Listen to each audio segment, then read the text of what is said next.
Just you, just me. Let's find the 내구성을 높여라.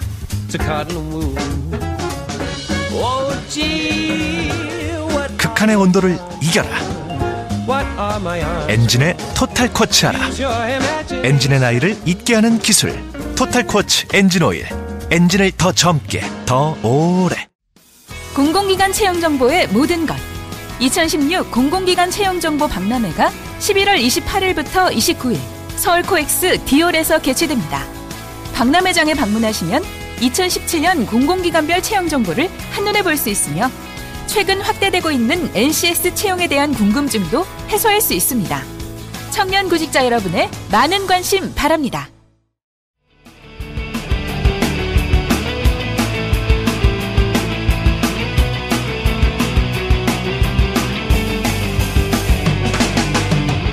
살면서 누구나 한 번쯤은 궁금해하지만 아무도 정확히 알려주지 않는 주제들을 선정해서 얕게 한번 파보겠습니다. 지적 대화를 위한 넓고 얕은 지식, 줄여서 지대너비앗 123회 생로병사 특집 지금 시작합니다.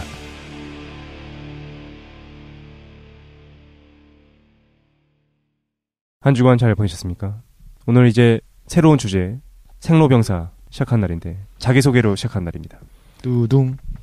저는 신자유주의 미스테리 관심 많은 최 사장입니다. 생로병사에 관심이 많은 덕실입니다.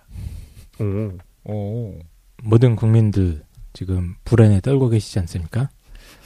저도 지금 이 죽창을 들자 이런 얘기를 꾸준히 외쳐왔는데 네. 그동안 제가 왜 그런 이야기를 입으로만 외쳐왔나 자괴감이 많이 들고 있습니다. 그래요? 예. 이제 코로 외치려고 준비 네, 중이라고. 그렇습니다. 예. 세상이 어지러워져서 마음도 어지러운 깡생입니다. 우리 방송 나갔을 때는 그 전날이 되겠네. 또 이번에 또 이제 광화문에서 모이시죠. 광화문에 이제 산책하는 대회가 있죠. 그래요? 날씨도 좋더라고요. 청와대까지의 산책인가? 그렇죠. 그렇습니다. 볼 수 있으면 보도록 합시다. 안녕하세요. 김도인입니다. 명상과 동양철학을 맡고 담당하고 있습니다. 있습니다. 김도희님 지금 복장이 그 체대 입시 준비하는 여학생들이 있어요. 그래요? 큰 거 저기 뭡니까 점퍼 무릎 아래까지 내려오는 농구 점퍼. 예, 농구 네. 점퍼 입고 머리도 뒤로 질끈 묶으시고 운동화 신고 나타나셨습니다. 네. 그렇군요. 이 정도는 입어줘야죠. 어울립니다. 네. 새로운 주제 오늘 생로병사 저희가 4주 동안 진행해볼 생각입니다. 생로병사. 만인의 관심사 아닙니까? 고통의 근원이 되는. 부탁해서 말씀하신 고의 근원. 네. 저희가 4주 동안 진행하면서 생로병사의 비밀을 한번 풀어 헤쳐볼까 생각하고 있습니다. 네. 오늘 첫 번째 시간으로 준비된 거는 독실인데 네. 독실이가 진행하기 전에 광고가 있습니다. 광고. 우리 정모하죠. 정모에 대해서 지난주에 잠깐 간단하게 얘기했었는데 조금 더 세부적인 내용들이 결정돼가지고 전달하도록 하겠습니다. 일시 12월 2일 금요일이죠. 저녁 7시입니다. 불금. 장소는 건국대학교 세천년관. 이거는 지난주에 다 광고됐습니다. 예상하지 못하게 튀어나오니까 웃긴다. 잠깐만, 건국대학교 세천년관이요? 세천년관. 네, 맞습니다. 네. 대학교에서 하는 거예요? 지난주에 대학교 안에 있는 거 아닌가? 하긴 대학교 안에 있겠지. 그렇죠. 오, 우리 좋다. 그래요? 이거 신청 어떻게 하시느냐? 신청 방법에 대해서 지금부터 공지하겠습니다. 건국대 학생들한테 좀 특혜 있습니까? 전혀 없습니다. 어쨌든 신청 기간 11월 15일. 요 방송이 나가고 다음 날쯤 되려나? 11월 15일 화요일부터 신청을 받습니다. 신청을 받는 곳은 두 군데예요. 첫 번째 지대너비앗 네이버 카페, 두 번째 마인드브릿지 페이스북. 이번에도 마인드브릿지에서 함께하기로 했습니다. 그래서 마인드브릿지 페이스북에 들어가셔서 신청하실 수도 있고 두 가지 방법인 거예요. 자세한 내용은 이 두 곳에 들어가 보시면 자세히 나와 있으니까 순차적으로 따라하시면 됩니다. 지대너비앗 네이버 카페 그리고 마인드브릿지 페이스북. 당첨자 발표. 당첨자요? 당첨자 발표 11월 25일 금요일입니다. 선정 방식이 선착순이 아니라 추첨이기 때문에 느긋하게 하셔도 됩니다. 개별 연락을 드려요. 11월 25일 날 문자 메시지를 보내드립니다. 끝. 그래서 오늘 생로병사 특집 독실이가 첫 번째 문을 열어주겠다고. 네. 그렇고 말고. 예. 암 특집. 암은 어떻게 두둥 어떻게 해요? 한번 해봐. 암 여러 가지 할 수 있죠. 네. 오늘은 암을 좀 한번 해볼까 해요. 사실 최 사장님이 암을 하라고 강권해갖고 난 딴 거 하고 싶었는데. 그래요? 뭐 원래 어떤 거 하고 싶었어요? 저는 이제 생명의 탄생 같은 거 해갖고 생명의 탄생이라 그것도 독실이 준비로 돼 있어요.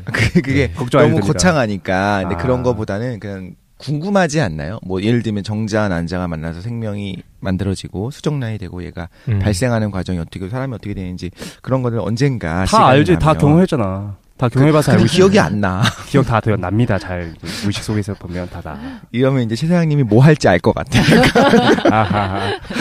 그래서 오늘은 암을 좀 할 건데 일반론만 하려고 해요. 이게 구체적으로 예를 들면 뭐 많은 분들이 관심을 갖고 있는 암들이 있잖아요. 뭐 젊은 사람들은 안타깝고 좀 위암 같은 게 또 많으니까 위암은 어떤 특징이 있나 어떤 증상이 있나 이런 것들은 하나도 안 할 거예요. 잘 모르기도 하고 네. 특히 그렇게 정말 의학적인 정보는 잘못 전달하면 문제가 되거든요. 그래서 제가 하고 싶은 거는 그 생물학적인 접근을 하는 거예요. 그래서 도대체 암이 뭐냐. 그래서 어떻게 되냐면 암이란 무엇인가를 좀 설명을 할 건데 그거에 앞서서 뭘 잠깐 얘기할 거냐면 생물학의 어떤 기본적인 거 있죠. 유전자란 내용, 원색체가 어떻고 유전자가 어떻고 이런 내용들이 나올 거예요. 네. 그게 뭔지에 대해서 좀 간단하게 다뤄볼 거고, 그래서 암이라고 하는 게 도대체 뭔지 정확하게 알아본 다음에, 그 다음에 이제 암세포가 가지고 있는 특징들이 있어요. 이거 좀 재밌어요. 그래서 이제 너무 무겁지 않게 가져가려고요. 암이라고 하는 질병으로서가 아니라 어떤 암세포라고 하는 애가 어떤 재미있는 특성들이 있는지를 한번 알아보고 그 다음에 많은 분들이 관심 있을 것 같은 주제를 쓱 하고 지나갈 거예요. 뭐냐면 그래서 우리가 암에 안 걸리기 위한 기본적인 방어 시스템이 있는지를 좀 알아볼 거고 세 번째로 네. 그리고 그럼에도 불구하고 암에 걸린단 말이에요. 그 왜 걸리는지에 대한 일반론적인 해석 그걸 할 거고 그다음에 항암 치료는 도대체 어떤 원리로 하는 거냐 부작용은 왜 생기는 거냐 또 이거는 꼭 하고 싶은데 시간이 될지 모르겠어요. 암 표지자 검사라고 하는 게 있어요. 피 검사를 했을 때 암이 있을 가능성을 얘기하는 검사가 있어요. 그래요?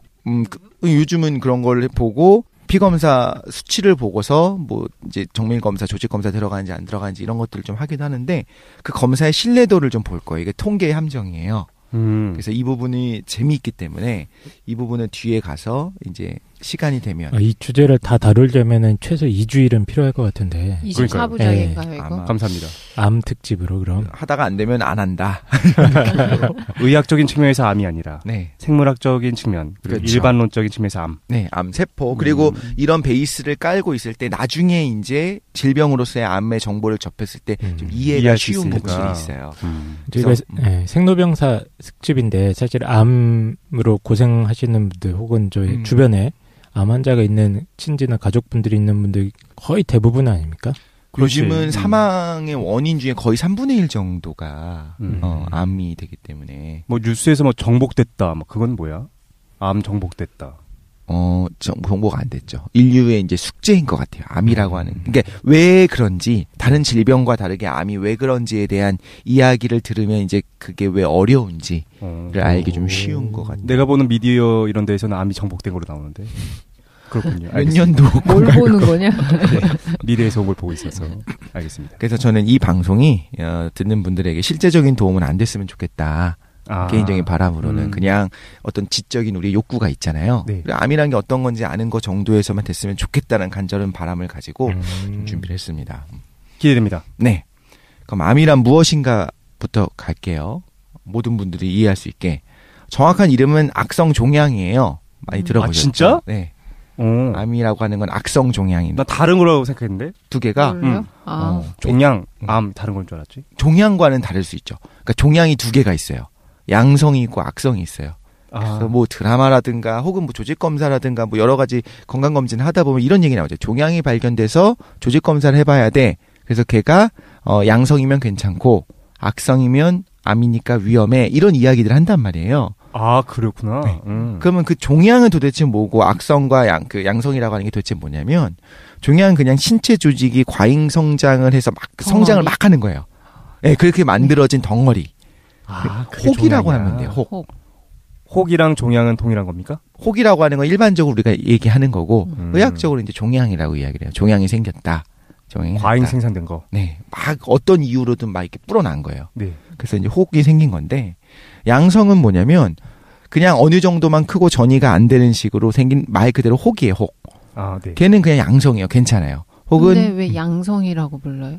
문제 악성이 아니니까. 아. 음성으로 되잖아. 양성종양이라고 하는 그 양성은 그냥 그 번역하는 과정에서 그렇게 한 것 같은데 뭐 상냥하다, 유순하다 뭐 이런 뜻이 있대요. 그래서 그러니까 종양인데 얘가 뭐 괜찮아. 유순한 종양이야. 문제가 없는 종양이야. 이런 것들을 양성종양이라고 부르고 영어는 뭡니까? 영어로는 비나인. 비나인. 여기까지가 양성종양인 거고요. 그리고 우리가 관심을 갖고 있는 지금 이거는 이제 악성인 거거든요. 그럼 이렇게 생각하면 돼요. 원래 세포는 세포들끼리 조절을 해요. 우리 4명이 각각 세포라고 가정을 해볼게요. 네. 그리고 꽉 붙어 있어. 서로 붙어 있는 상황이라고 한다면 우리끼리 이제 연락을 주고 받아요. 당연히. 뭐 분열을 해야 된다. 이제 더 이상 못 버티겠어. 나 준비가 다 됐어. 그럼 옆에 있는 애가 그래 너 분열해 라고 이제 신호를 보내면 분열을 딱 하는 거예요. 오. 그게 신호가 있어야 돼요. 반드시. 뭐 SNS로 하나요? 아마 말로 하는 것 같아요. 톡으로 지금이야. 원격으로는 안 하니까 옆에 네. 있는 애랑 이제 신호 물질을 주고 받으면서 성장 인자를 주고. 그러니까 전기화학적인 신호 그쵸. 교환이 일어난다. 그러니까 네. 독자적으로 분열하는 게 아니고 네. 뭔가 그 내부에선 준비를 하지만 바깥에서 이제 신호를 분열을 줘야 하라는 돼. 신호가 있어야 돼요. 이런 신호들을 신기한데? 가지고. 그리고 뭐 성장을 하고 그 다음에 우리가 뭐 생물 시간에 배우기도 했었는데 그 다음에 뭘 하기 시작하냐면 자기가 살아가는데 필요한 효소들도 만들고 이것저것 만들어요. 그러다가 이제 뭐 염색사 복제를 해갖고 염색체를 2개로 만들고 그 다음에 이제 핵분열을 하고 그 다음 세포질 분열하고 이렇게 얘기하잖아요. 그러니까 살아가는 거예요, 그냥 세포가. 세포 분열의 과정인 거죠? 지금 말씀해 그쵸. 주신 게. 어떻게 보면. 네. 그렇게 이제 그러니까 분열을 했어. 그럼 이제 딸 세포 2개가 생겼잖아요. 작은 세포 2개가 만들어졌잖아요. 딸 얘들이 세포? 다시 이제 그걸 딸 세포라고 불러요. 너무 작은 아련해. 2개의 세포를. 생물 시간 생각난다. 아, 진짜 생명과학이라고 하죠? 네, 생명과학 요즘은. 이거 네. 그 시간에 배웠던 내용이네. 세포 맞아요. 분열 네. 과정. 생물. 맞아요. 이거 그림으로 그렸던 거 생각난데. 난 물리밖에 숙제로? 기억이 안 나가지고. 물리는 하나도 죄송합니다. 기억이 안 예. 나. 아무튼 그렇게 세포가 분열을 하고 이제 작은 세포가 2개가 만들어졌으면 생장을 하고 그러다가 때가 되면 또 죽어요. 세포들은 사멸을 해요. 그런 것들을 거쳐야 되는데 물론 여기 이 타이밍에 말씀드리고 싶은 거는 영원히 분열하지 않는 세포도 있어요. 일반적으로는 근육이나 신경 세포는 이제 분열을 하지 않거든요. 일반적으로 뇌세포는 그래서 이제 복원이 안 된다. 그럼 어떻게 만들어져요? 처음에 그러니까 어릴 때는 당연히 분열을 하죠. 어릴 때 분열하는 아, 어느- 성장하면. 그렇죠. 그다음에 이제 어느 정도 되면 그때부터는 더 이상 분열을 안 해요. 이렇게 지제로라고 하는 분열, 그러니까 옆에서 분열하라는 신호를 안 보내는 상태로 영원히 이제 그 상태로 끝나는 거예요. 얘는 아, 그래. 신호가 있어야 분열을 해야 되니까. 그러니까 암이라고 하는 건 그럼 어떤 거냐면 남의 얘기를 안 듣고 마구마구 분열하는 상태가 암인 거예요. 아, 명쾌하다. 그래서 어떤 세포가 계속 막 불어나 계속. 근데 옆에 있는 애가 이제 말리기도 할 거예요. 우리 스미스 요원 같은 정상적이니까. 건가요? 맞네. 그러네. 아, 스미스 요원 버그? 암적인 버그? 존재. 버그 같은 거예요. 일종의 버그일 수도 있어요. 아. 근데 이제 얘가 어떤 몇 가지의 특징이 있는데 이걸 만족해야만 암이라는 게 가능하거든요. 근데 그거는 이제 조금 이따 설명을 할 거고. 그게 분열한 상태. 근데 얘가 만약에 분열만 하는데 그 자리에 있지 않고 막 펄쩍펄쩍 뛸 수 있어. 그래서 여기저기 전이가 가능하게 되면 정말 악성 종양이 되는 거죠. 궁금한데 전이는 어떤 식으로 되는 거예요? 펄쩍펄쩍 뛴다는 게 뭐 이제 혈액을 통해서 다른 데로 건너가는 거거든요. 정착, 네. 이주 정착 이렇게 네, 하는 거예요? 맞아요. 근데 보통은 일반적인 세포는 딴 데 가면 살 수가 없어요. 그런데 얘는 딴 데 가서도 사는 거예요. 그래서 암에 걸리면 그럼 왜 죽느냐라고 한다면 결국엔 장기가 이제 파괴되면서 죽는 건데 예를 들면 간암이 있다고 가정을 해볼게요. 네. 간에 암이 생겼어요. 네. 그러면 간세포의 일부가 어떤 이유로 인해서 옆에 있는 애들 말을 안 듣고 막 분열을 해. 자기 덩어리를 막 불려나가기 시작했어. 근데 얘가 혈액 안에 떨어져 들어가갖고 그 혈관을 타고 흘러가갖고 예를 들면 어디가 있을까? 폐에 가서 붙었어. 그 조각이. 네. 그럼 폐에서 자기 자신이 막 생겨나는 거예요. 또 계속.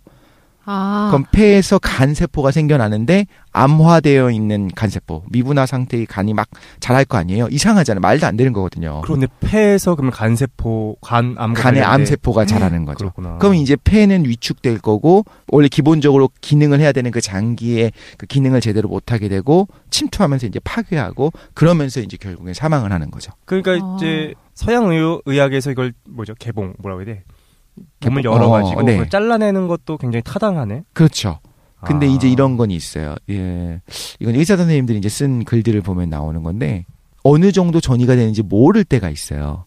그걸 맞아요. 확인할 수 있는 뭐 여러 가지 지금 방사선 표지 검사라든가 뭐 이런 게 있을 수 있고 페트 촬영도 있을 수 있고 있는데 선명하게 얘가 정확히 보이지 않는 거고. 네, 어느 정도 전이가 됐는지. 그래서 뭐 조금 더 뜯어낸다느니 뭐 그런 얘기도 나오고. 열어봐야 나오고 안다. 막 이렇게. 심지어 이렇게 열어봤더니 이미 허옇게 다 퍼졌어 몸에. 그래야만 알거든요. 그러면 그냥 수술하지 않고 다시 이렇게 바로 덮는다는 얘기들도 해요. 아, 그래서 이게 저희가 들을 때 항상 암이 너무 전이돼서 수술 불가능하다 이런 표현 많이 듣잖아요. 그쵸. 근데 저는 생각하기로 전이됐다는 게 조그만 암세포가 이렇게 증식해서 자라나서 그게 커진다고 생각했는데 그건 당연한 거고. 혈류를 네. 타고서 막 다른 데도 가가지고 이주해서 막 정착하고 번식하는 그쵸. 거군요. 근데 얘가 세포 단위로 붙어버리니까 지금의 의술로는 아. 어떻게 방법이 없는 거예요. 이거는 세포 단위로 하얗게 흰 막처럼 예를 들면 퍼졌어. 네. 그걸 어떻게 없애? 긁어내거나 하면 안 돼. 그런 게 우리 생각처럼은 쉽진 그러니까. 않겠지. 네. 너무 무섭네요. 네. 네. 그렇네. 그래서 이제 전이의 특징이 있다는 게 암인 거고요. 근데 이제 이런 세포들이 또 뭐가 있냐면 아까 사멸을 해야 된다고 했잖아요. 자살 명령이라는 게 있어요. 세포 자살 명령이 있어요. 근데 그 명령도 당연히 안 듣는 거예요. 안 듣고 빠구 증식하고 그래서 주위 조직, 장기 이런 거 침투를 해갖고 자신을 복제해서 정상적인 장기의 기능을 못하게 막고 주변 조직을 파괴해서 이제 사망한다는 건 말씀을 드렸고요 지금. 근데 이제 얘네들이 양만 늘어나는 게 아니라 기능도 못해요. 바보들이야. 그러니까 이런 생각을 옛날에 한 적이 있어요. 백혈병이라고 하는 게 백혈구가 이상 증식을 하는 거거든요. 말도 네. 안 되게 너무 막 수치가 높아지는 거야. 백혈구가 많아지는 거야? 네. 줄어드는 게 아니라? 네. 빠구 증식을 하니까 백혈구가 늘어나요. 어. 옛날에 이런 생각을 했어요. 그러면 면역력이 오히려 높아져야 되는 게 아닌가. 왜냐하면 면역이라고 그렇네. 하는 게 백혈구가 하는 거니까. 그런데 그렇게 착각하기도 쉬운데 여기서 증식하는 그 백혈구는 바보야. 미분화, 미성숙 상태가 그냥 막 많아지는 거예요. 아, 양만 많아지지 사실은 기능을 못하는 세포들이에요. 무슨 말인지 알겠다. 그래서 그렇게 그러니까 미분화된 상태도 하나의 특징으로 우리가 알면은 좋을 것 같아요. 그러면 이제 두둥 생물학의 기본 설명을 할 거예요. 아니 두둥 여기 들어가야 되는구나. 생물학의 기본 설명할 겁니다. 덕실. 세포들이 자기 일을 하는 방법이 있어요. 그거 어떻게 하냐는 게 궁금한 거예요. 예를 들면 피부는 자기가 피부인 거 알죠? 그죠? 간, 심장 근육, 신경세포. 예를 들면 췌장에 있는 베타세포는 그 유명한 췌장에 있는 베타세포가 인슐린을 분비하거든요. 유명해요, 걔가? 인슐린은 그쵸? 유명하죠. 인슐린이 유명하고 그래서 췌장의 베타세포는 유명하잖아. 핫플레이스군요. 처음 네. 들어봤는데. 근데 걔네들이 다 하는 일이 달라요. 물론 기본적으로 먹고 살기 위해 하는 건 다 똑같아요. 인간이랑 똑같은 것 같아요. 태양도 밥을 먹어야 되고 저도 밥을 먹어야 되고 똥도 깡쌤도 싸고. 밥을 먹고 다 그런 건 똑같은데 예를 들면 항쌤은 죽창이라고 하는 본인 특화적인 일이 있고 예. 최 사장님은 두둥이라고 하는 자기의 어떤 특화적 그거 원래 돈인 건가? 제가 접수했습니다. 아. 그런 일들이 있잖아요. 예. 그런 것처럼 자기가 어떤 물질 대사를 한다든가 필요한 효소를 만든다 이건 똑같은데 기본적으로 얘네들이 롤이라는 건 있는 거예요. 그래서 너무 달라 사실. 피부랑 신경세포는 완전 다르게 생겼잖아요. 그럼 그걸 어떻게 아냐는 거예요. 자기들이? 네. 그럼 원래는 그 왜 우리 보통 사람들 난 생물 정말 모르거든. 근데 뭐 줄기세포 이런 얘기 나오잖아. 네. 그럼 처음 그렇겠구나. 처음에는 뭐 단세포에서 우리가 출발했을 테니까. 그치, 네. 수정란에서. 근데 그게 점점 막 분화해 가면서 자신들의 역할에 따른 모습을 바꿔나가는 거야. 그렇죠. 그걸 어떻게 아냐? 진짜 어떻게 알아? 한다는 게 뭐예요? 그 각각의 세포가 자기의 역할을 어떻게 자각하냐 그렇지. 물어보는 거예요? 왜냐면 DNA도 다 동일할 거고 음, 같은 설계도가 들어있을 거고. 그렇죠. 야, 그 신기하네. 어떻게 피부에 있는 그 DNA랑 알아? 예를 들면 간에 있는 DNA가 같은 DNA예요. 그러니까 설계도는 다 아. 갖고 있어. 그러면 예를 들면 피부 세포를 떼갖고 간에다 붙여주면 간 세포가 되면 얼마나 좋아. 사실 되게 좋잖아요. 그러니까. 그럼 간이 문제가 생기면 이식을 해버리면 되는 거니까. 근데 설계도는 똑같은데 그렇게 안 돼요. 분화라고 하는데 그거를 분화가 끝난 세포는 다시 앞으로 돌아갈 수가 없거든요. 그리고 좀 미리 얘기를 하자면 그 분화가 안 돼 있는 세포, 뭐든지 될 수 있는 세포를 줄기세포라고 부르는 거예요. 그래서 우리가 그렇게 줄기세포를 개발하고 싶어하는 이유 중에 하나, 뭐 예를 들면 피부를 떼어내갖고 이건 이미 성체세포인데 분화가 끝난 세포인데 어떤 특수한 처리를 했더니 얘가 줄기세포가 되더라. 홍차에 딱 넣었더니 예전에 그 일본에서 했었던 문제였지. 그 사기였거든요. 그러니까 내 피부를 떼어내갖고 피부 조직을 홍차에 넣었더니 얘가 다시 그 전능을 획득했어.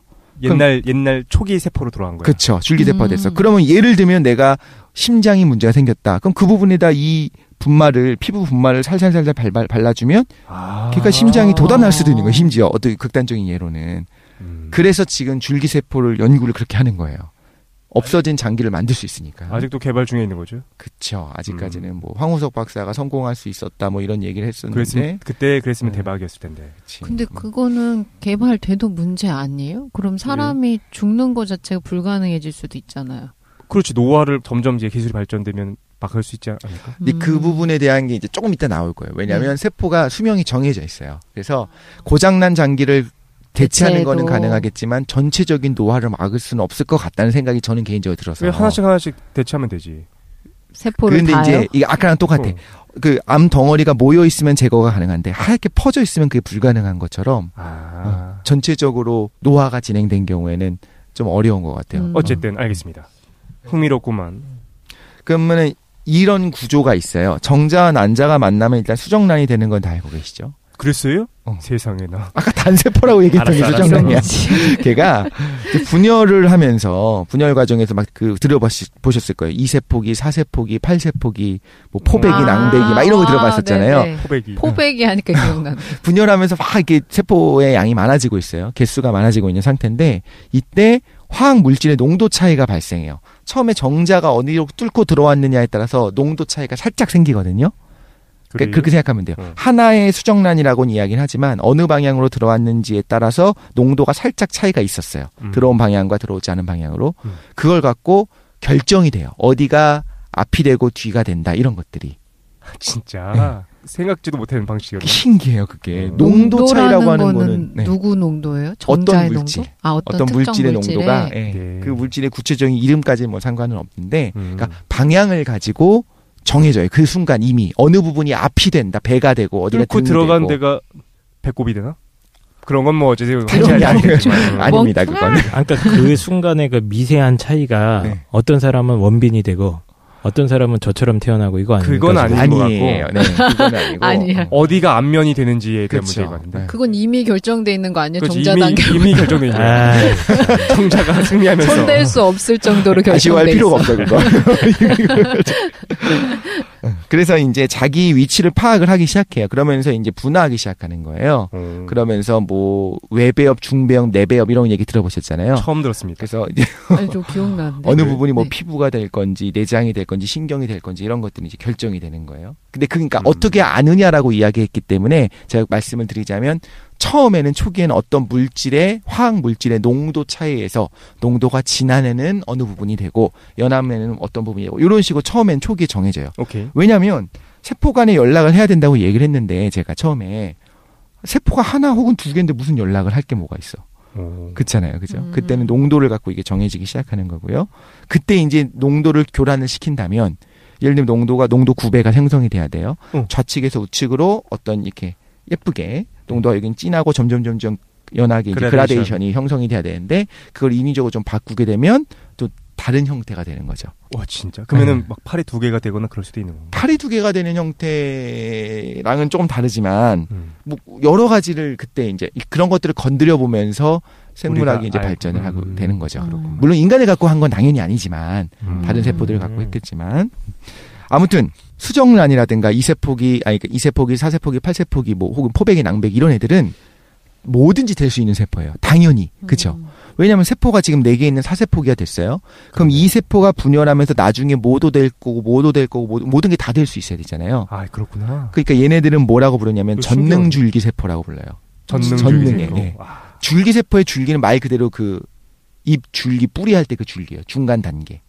뿌리에서 시작해서 줄기를 거쳐서 잎으로 나가잖아요. 그러면서 그 나무의 두께가 점점 가늘어지죠. 그런 식으로 뭐든지 될 수 있는 세포, 그래서 전능줄기세포가 되고 그런데 이제 동일한 염색체, 동일한 유전자를 가지고 있다고 아까 처음에 얘기했잖아요. 피부나 간이나 똑같은 걸 가지고 있는데 얘네들이 분화하는 과정에서 뭘 하게 되냐면 자기가 가져야 할 능력이 있잖아요.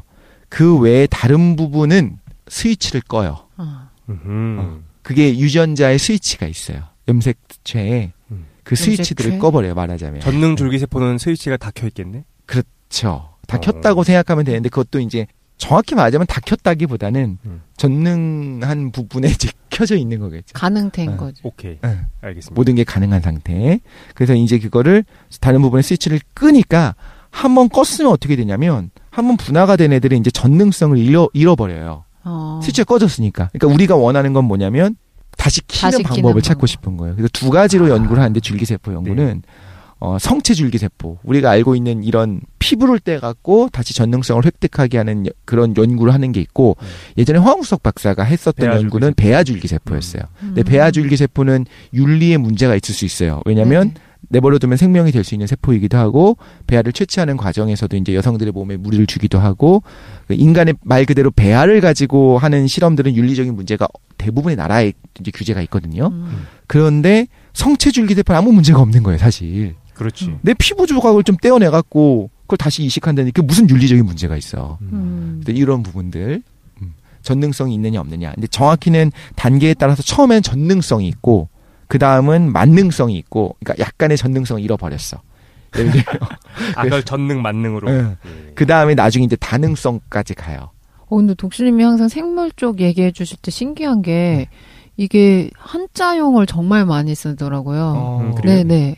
영어를 번역어여서 쓰고 싶었지만 그런가 영어를 봐. 못해서 어쨌든 전능 만능 다능으로. 네, 다능성으로 이렇게 분리를 하기도 해요. 생각해보면 신비한 것 같아. 왜냐면 정말로 단세포에서 분화돼서 이렇게 이런 모습이 됐는데. 이상해요. 신기해 진짜. 그렇죠. 생명 탄생의 신비라는 말을 우리가 그 지나가는 말로 이렇게 쓰긴 쓰는데 그 과정을 자세히 들여다보면 굉장히 재밌잖아요. 그러니까. 진짜 신기한 것 같아요. 인간의 세포 중에서 가장 작은 세포가 정자고 가장 큰 게 난자거든요.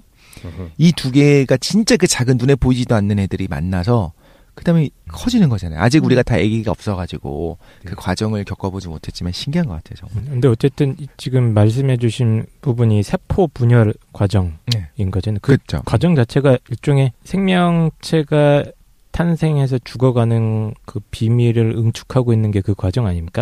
그렇죠. 세포 단위에서의 어떤 탄생이라기보다는 사실 두 개로 분열하는 거지만. 그렇죠. 영양분을 섭취한 다음에 그렇죠. 일종의 그러다가, 자가복제가 일어나서 염색체 자가복제가 일어나더니 이게 둘로 쪼개지면서 그 안에서 똑같은 구조가 형성되고 그렇죠. 이 과정. 네, 맞습니다. 네, 그 과정을 이해하는 게 일단 암을 이해하는 게 핵심인 거고. 그렇죠. 예. 이게 이제 정상적인 세포는 이렇게 돼야 된다. 그리고 원래는 전능성이 있었던 세포들이 분화가 되면서 스위치가 꺼지면 결국에는 자기 역할밖에 못하게 되더라. 그러면서 정상적인 애들은 눈치를 보면서 눈치 게임을 하면서 주변 애들의 허락을 받으면 그제서야 분열을 할 수 있더라. 여기까지가 이제 핵심적인 거예요. 우리가 이렇게 조절을 해왔다. 외부에서 허락이 있어야 되겠구나. 그렇죠. 그래야지 뭐 자기가 팔이 되든지 다리가 되든지 뭔가를 할 수 있는 거구나. 맞아요. 네. 처음에 이 세포가 뭐가 될지 모르는 그런 상황에서 결국엔 이게 나중에 세세하게 분화하거든요. 신경세포가 되는 부분들이 있고 뭐 이렇게 있을 거고. 그러니까 예를 들면 눈이라고 하는 나중에 안구가 될 부분의 세포가 몇 개 안 됐을 시절에 얘들이 어느 부분은 수정체가 될 거고 어느 부분은 뭐가 될 거고 막 망막이 될 거고 이런 것들이 결정이 될 거잖아요. 그렇네. 한두 개의 세포가 나중에 분화하는 과정에서 구체적으로 이런 형태를 갖추게 되는 게 너무 신기한 거예요. 그리고 만약에 그거를 내가 약간 전능자의 시점에서 볼 수 있다면 얘는 얘가 될 걸 어떻게 알았지라는 생각이 들 것 같아. 옆에서 보고 있으면. 오케이. 그래서 이제 아무튼 피부 조직을 간에 이식해봐야 거기서 간세포로 안 변합니다. 얘는 스위치가 꺼졌으니까. 얘는 피부밖에 못 되는 애야. 이미 성장했기 때문에. 사실 그래서 약간 드론 같은 겁니까? 드론.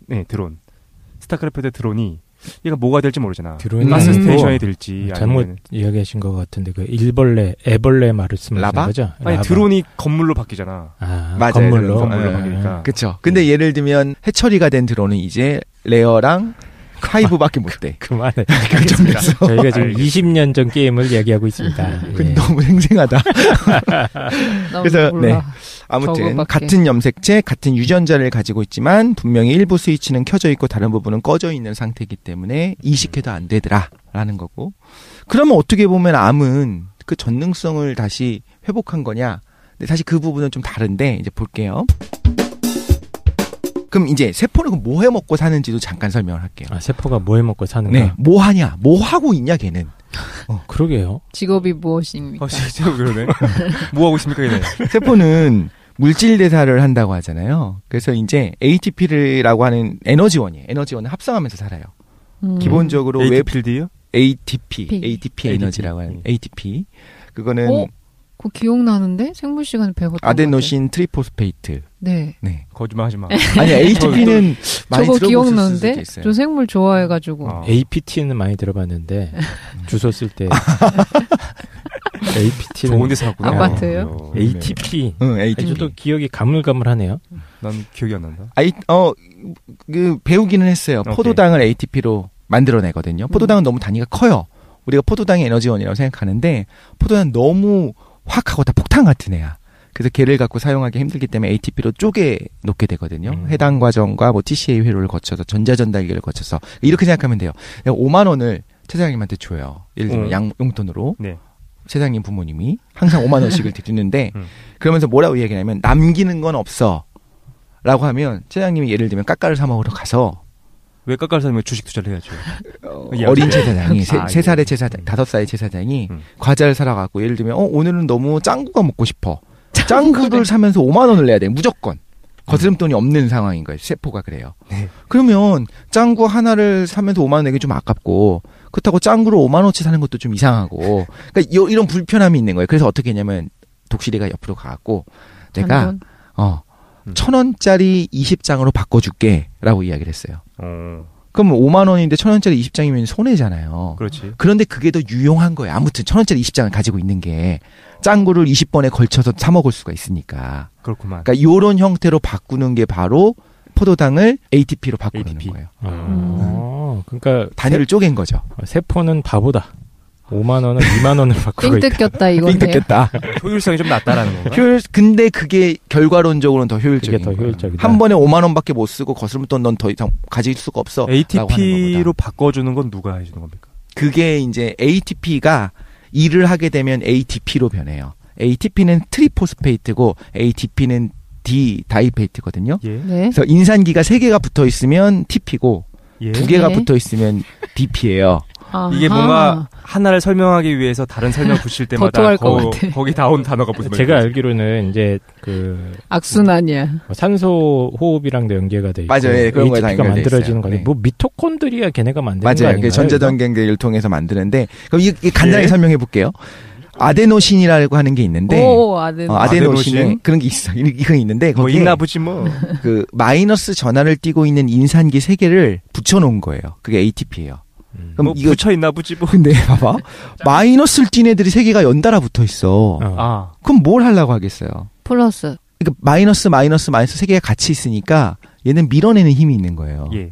근데 여기에 살짝 칼을 대주면 어떻게 되냐면 팍 하고 하나 튀어나가겠죠. 용수철이 튕겨나가듯이. 네. 그 에너지를 이용해서 뭔가 일들을 하는 거예요, 우리가. 그러니까 우리가 진짜 기계적이야. 용수철을 가지고 있는 거예요. 용수철을 압축을 시켜놨어, 지금. 마이너스 3개가 붙어 있는 것들을. 여기서 말하는 우리는 세포를 얘기하는 세포가. 겁니까? 아, 네. 예, 예. 그걸 만들어 놓은 상태가 있는데, 이제 일을 해야 될 거 아니에요? 뭔가 자기가 필요한 일을 할 때 물리적인 힘이 필요해. 그러면은 그 세포 3개짜리를 갖고 와서 2개와 하나로 하나를 쪼개버려, 하나를. 그 마이너스 하나를. 3개가 붙어 있는데 하나를 뗀다고. 그럼 얘가 팍 하고 튀어나가겠죠. 미토콘드리아를 데리고 와세요? 아니요. 그냥 내가 하고 싶은 일이 있을 때, 뭐 나트륨 펌프를 사용한다든가 칼륨 펌프를 사용한다든가 세포 막을 왜 안쪽으로 예를 들면 나트륨을 끌어들이고 싶어 혹은 밖으로 밀고 싶어 이럴 때 그 에너지를 이용해요. 마이너스 3개가 붙어 있어서 얘가 막 튀어나가고 싶어 하는 그걸 갖고 와서 하나를 튀어나가게 해줘. 팍 하고 너무 튀어나갈 설명이 거 아니야. 좀 너무 디테일했어. 좀 디테일한데 그 5만 원을 가지고 쓸 수가 없으니까 1,000원짜리 20개로 가서 배터리 트리플 A 배터리 20개를 산 거 아닙니까? 근데 이게 재밌는 설명이기도 해요. 왜냐하면 생물학적인 설명인데 기계적인 거예요, 되게. 마이너스 전하를 띠고 있는 마치 용수철 같은 애가 있는 거예요. 전자기력이 활용이 되는 거예요? 전자기력인 거예요. 아, 마이너스 그러네. 생각해보니까. 밀어내는 그러니까 자석을 사는 거라고 우리가 시각적으로 이해하려면 자석을 좀 센 자석을 갖다가 이렇게 뭉쳐놓은 걸 사는 거야, 우리가. 혹은 이렇게 해도 돼요. 예전에 이렇게 제가 생각하기도 했었는데 에어코킹건이라고 하는 거 갖고 논 적 있어요? 예. 아니면 용수 총 장난감 비비탄 총인데 스프링이 달려 있어 안에. 그럼 그거를 한번 장전을 할 때 뒤로 쭉 당겨서 장전하잖아요. 그치. 장전된 상태가 ATP예요. 그치. 정리를 한번 해볼게요. 세포는 이제 에너지원이 필요해요. 근데 포도당이라고 하는 에너지원은 너무 폭탄이야. 그래서 우리는 조용하게 타는 게 필요해. 촛불 같은 게. 예. 그게 훨씬 유용하니까. 그래서 그 포도당을 ATP로 바꿔놓는 과정들이 필요하다. 근데 그 ATP는 물리적인 힘을 사용하기도 한다. 화학적인 힘과 물리적인 힘을 같이 사용을 해요. 그래서 이제 압축을 시켜놓은 상태가 ATP고 얘를 갖고 일을 했어. 우리가 사용을 했어. 그러면 압축이 풀린 거예요. 그럼 다시 압축을 시켜줘야겠죠. 왜냐하면 ATP를 계속 만들 수는 없으니까. 압축이 풀린 걸 다시 압축해주고 이거랑 똑같아. 비비탄 총 쏠 때 한번 장전하고 쏘고 다시 장전하고 쏘고 이 짓을 해야 되잖아요. 그러니까 이 짓을 반복하게 해주는 것들이 이제 물질 대사가 되는 거예요. 포도당을 가지고 포도당을 분해하면서 ATP를 만든다라고 하는 건 정확히 말하자면 장전해주는 거예요. 계속. 그 다음에 우리가 그 장전한 걸 갖다 써. 아, 되게 재밌네. 그 고등학교 때 살짝 기억이 나긴 하는데 그 ATP로 만들어주는 애들이 미토콘드리아라고 제가 기억이 얼핏 나는데 맞나요? 미토콘드리아의 전자전달계에서 이거 되게 재밌는데 사실 전자전달계에서 그럼 방송 주제를 미토콘드리아로 바꿉시다. 네. 진정한 생명의 근원으로. 그 수소 이온의 농도 차이가 만들어지거든요. 미토콘드리아 전자가 흘러가면서 그러면 고에너지 전자를 띈 애들이 이제 흘러가면서 수소 이온의 농도 차이가 나타나요. 네. 한쪽은 수소 이온이 많고 농도가 높고 한쪽은 연해요. 그럼 수소가 뭘 하려고 하냐면 농도가 높은 곳에 낮은 곳으로 흘러가려고 할 거 아니에요. 네. 미토콘드리아 안에서. 그럼 폭포수가 떨어지듯이 수소 이온이 옆으로 쑥 타고 떨어지면서 그 힘을 이용해서 장전을 해줘요. 아까 그 비비탄 총을. 장전을 해서 쏘면 실제 세포는 뭘 하는 거예요? 그걸 이용해서 이제 자기가 하고 싶은 일들을 하는 거예요. 예를 들면 나트륨을 이쪽에서 저쪽으로 옮기고 싶어. 이온을. 그럼 그 장전된 총을 이용해서 하는 거예요. 세포마다 그 장전된 힘을 사용하는 방식은 다 다른데 다 다르죠. 어쨌든 근원적으로는 방금 얘기했던 것처럼 ATP? ADP를 ATP로 바꾸고 ATP가 이제 장전된 상태니까 걔를 쏘면 다시 ADP로 변해요. 이걸 계속 반복하고 있는 거예요. 그럼 세포가 무슨 일을 하냐라고 물어봤기 때문에 모든 걸 다 이걸로 해요. 예를 들면 이런 거지. 유전자를 가지고 RNA를 합성해갖고 이제 뭐 예를 들면 단백질을 만들 거다. 예. 그럼 아미노산들을 조립하면 단백질이 되거든요. 아미노산을 누가 갖고 오냐? 갖고 와서 어떻게 붙이냐. 여기 A 아미노산이 있었어요. 그 옆에다 B를 붙이고 C를 붙이고 D를 붙이고 쭉 붙여야 돼 우리가. 무슨 힘으로 붙이냐. 그게 ATP를 사용해서 붙이는 거예요. 너무 고차원적인 설명인 것 같고 제가 그냥 배가 너무 아파서 화장실로 뛰어가서 하고 힘을 줄 때 ATP들이 팍팍 터지고 있는 거잖아요. 맞아. 그것도 맞습니다. 근육이 ATP를 사용해서 움직여요. 근육의 활강도.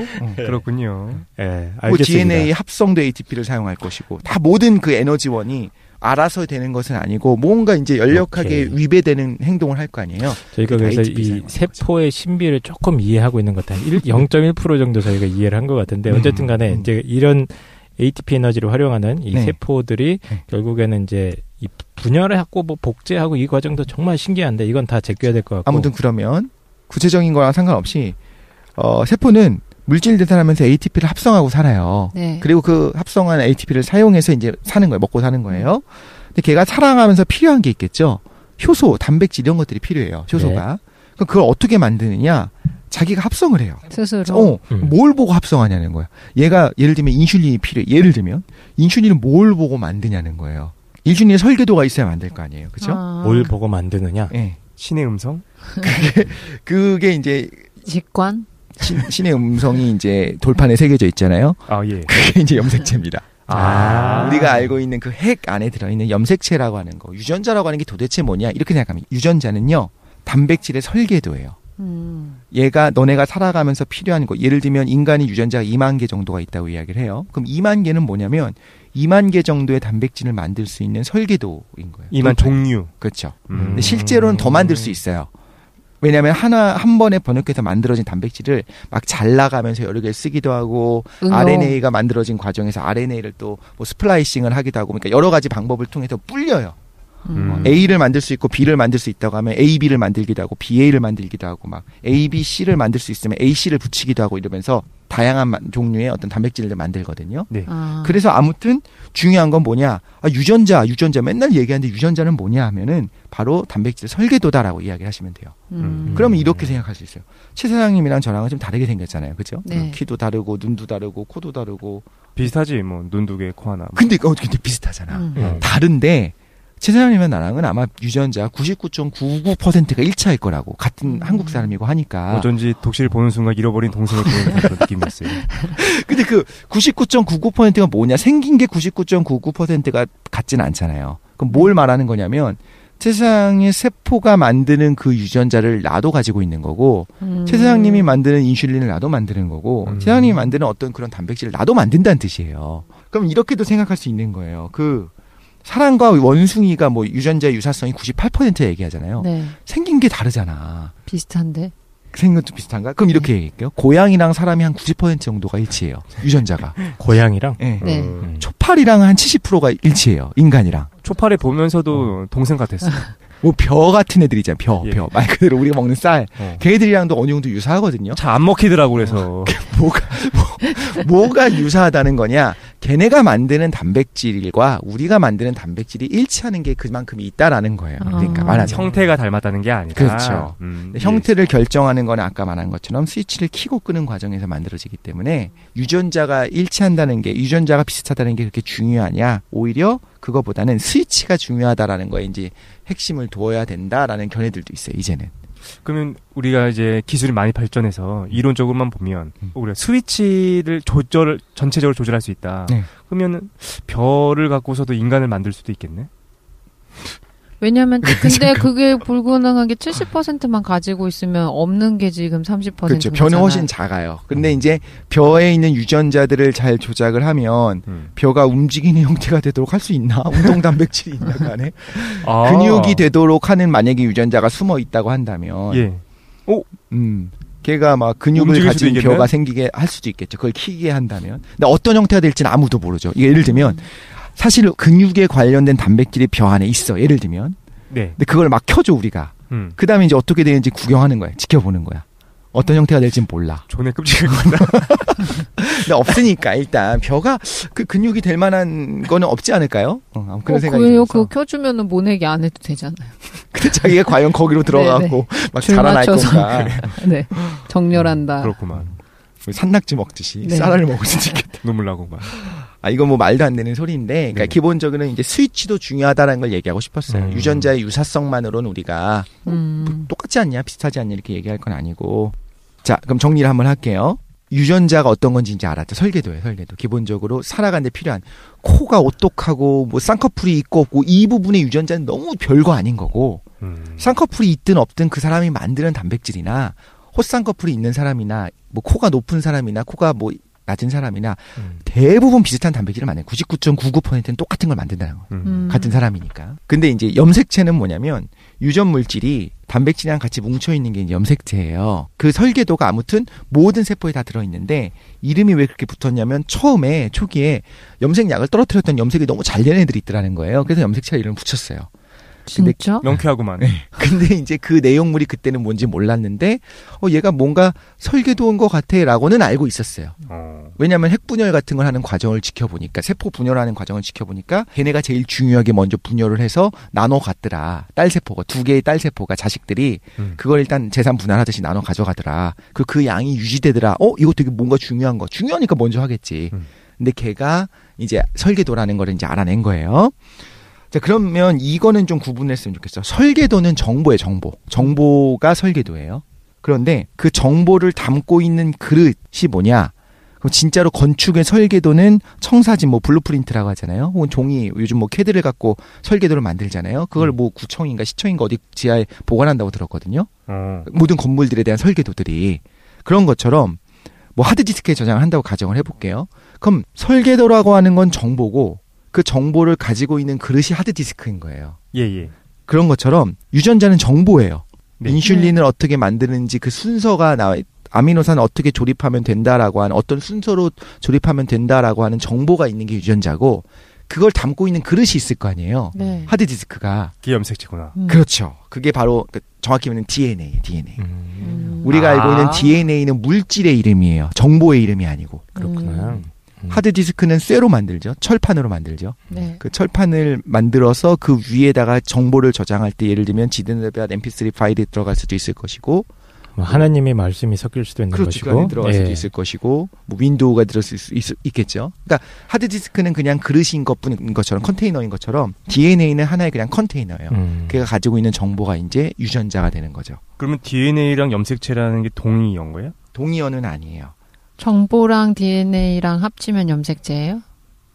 DNA가 정보를 가지고 있어도 되고 안 가지고 있어도 DNA는 DNA인 거고 DNA랑 히스톤 단백질이라고 하는 그 단백질의 일부, 그러니까 DNA와 단백질의 일부가 섞이면 걔네들이 염색이 잘 돼요. 그래서 그냥 그 염색체인 거예요. 근데 일반적으로는 그냥 염색체가 DNA다라고 생각하셔도 괜찮아요. 근데 이제 염색체가 그럼 무슨 정보를 가지고 있냐? 염색체는 하나의 그냥 그릇이니까 어떤 정보를 가지고 있느냐? 유전자 정보를 가지고 있다라고 생각하면 되는 거죠. 그렇구만. 이건 구분하는 게 좋을 것 같고 좀만 쉬었다 할까요? 재밌습니다. 잠깐 쉰 다음에 예. 이어서 생명의 비밀, 생로병사의 비밀을 더 파헤쳐 보도록 합시다. 네. 5분 동안 체세포 분열 좀 하고 오겠습니다. 네.